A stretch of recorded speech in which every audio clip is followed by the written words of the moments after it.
continued to say throughout, we want to see a stadium in Hamilton, and we will do whatever it takes to help you. You help us, you provide the site. I believe that you'll see that we have done that, and I just want to say how pleased I am that we're able to have this proposal today. Of course, it'll have to go before our City Council. I reported to my councillor colleagues very early this morning the bare bones of what we're going to be talking about today. They had a right to know first, and they did. And there are further details, of course, that need to be ironed out. But I also want to say that there were two issues, and when Bob and I talked, and he suggested that a number of deals were on the table, but the most recent was the possibility of rehabilitating this stadium on this site. I kind of grabbed his arm and I said, please go forward with that.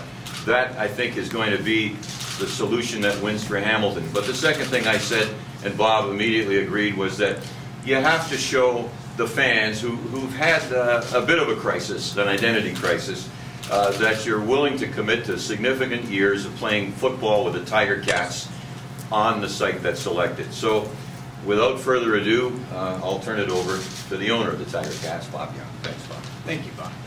Slide in here closer. Yeah, we can address your specific questions in due course, but I just wanted to speak to a couple of points, which is that this is a process, and you guys have documented it all the way along. If we had to do it all over again, the joke I've been telling is I would have gone back to school and taken a postgraduate degree in public policy, given what I now know that I did not know a year ago. But the Pan Am HOSCO Committee's mandate to us and the deadline they gave us forced us to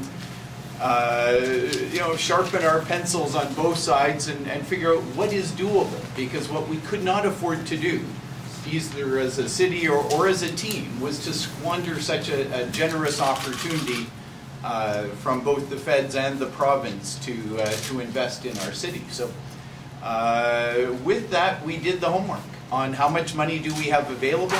What is the mandate? And Pan Am HOSCO has been very clear all along. They need a stadium delivered on time and on budget. And that's what building a stadium in this locale gives us the opportunity to do. We have all the zoning in place. We have the sewer systems and roads and everything else in place. It is not the best solution for us. As you've, again, documented in the past, our preference would be to have first-class access. Modern sports stadiums have access, whether they are downtown or further out of town. They have great both public transit and vehicle access.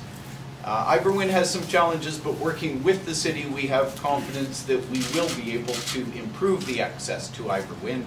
It is close enough to Burlington Street, and it is certainly close enough to the new GO train lines that there are some real possibilities to improve access dramatically in the coming years.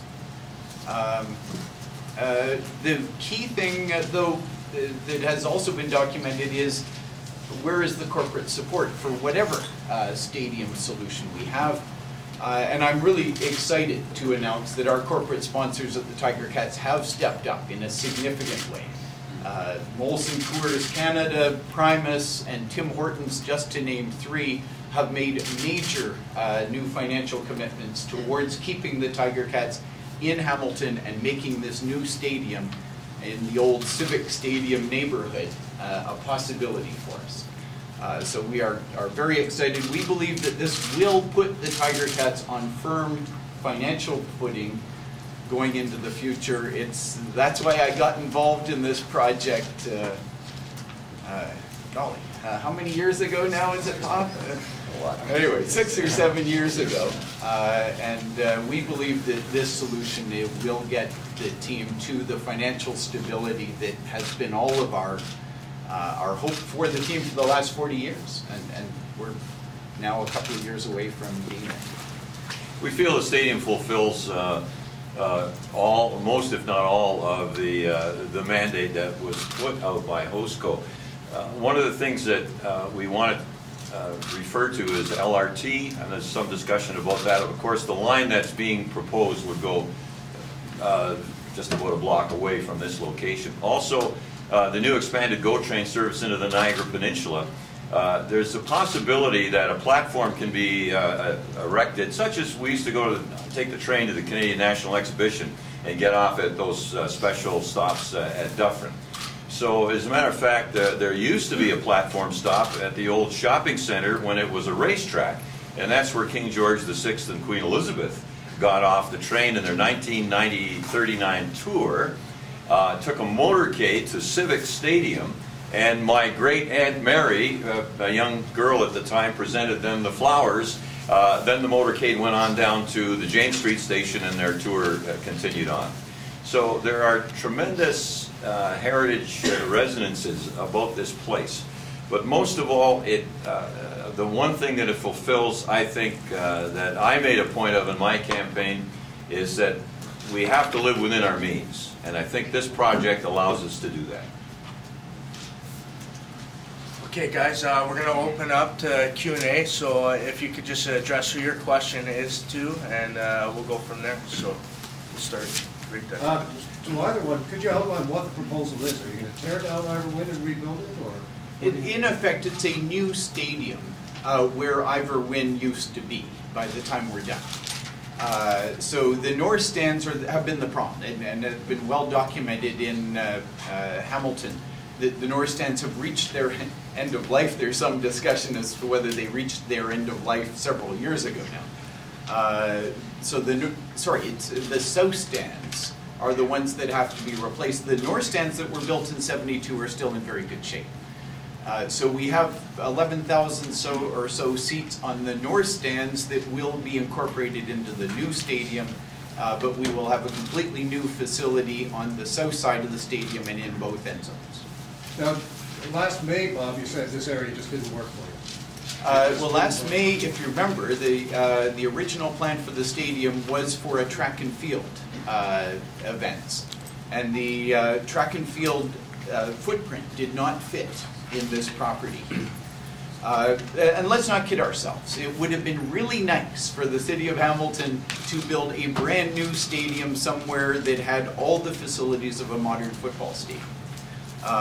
So yeah, there were certainly dreams to get even more than what we are getting out of this, but we do not have the funding. And reality is such that we have to build this on time and on budget. That's what the Pan Am Hostco people have been repeating over and over again, and that's the February 1st deadline they've given us.